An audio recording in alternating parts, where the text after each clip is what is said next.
My friends will tell you that I love dancing, spend way too much money on food, and am absolutely addicted to my iPhone.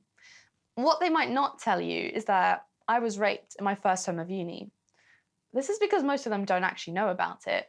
See, it took me a really long time to recognize what had happened to me, and even longer to understand that I hadn't done anything to deserve it.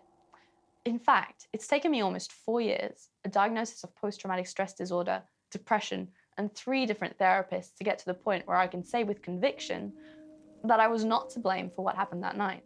One thing was particularly hard for me to deal with. Why didn't I scream and run, or turn and fight? I mean, I was crystal clear and vocal about not wanting to have sex with this guy. Turns out, when they teach you about the fight or flight response, they forget to mention the third automatic physiological reaction, freeze. It's called tonic immobility, and you have absolutely no control over it. I mean, it makes sense. Your brain calculates the risks and decides that playing dead is the safest course of action. In fact, studies show that 37 to 52% of sexual assault survivors report feeling paralyzed. I wish I'd known that when I was busy blaming myself for not preventing my rape. As I near the end of therapy for PTSD, I've realized that I was actually really attached to blaming myself.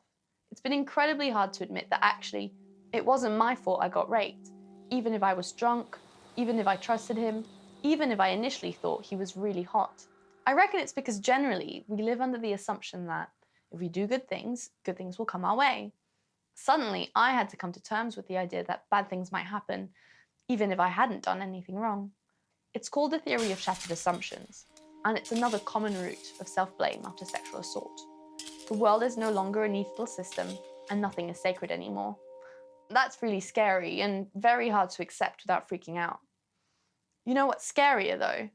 Those friends I did end up telling about my rape, almost all of them had experienced something similar.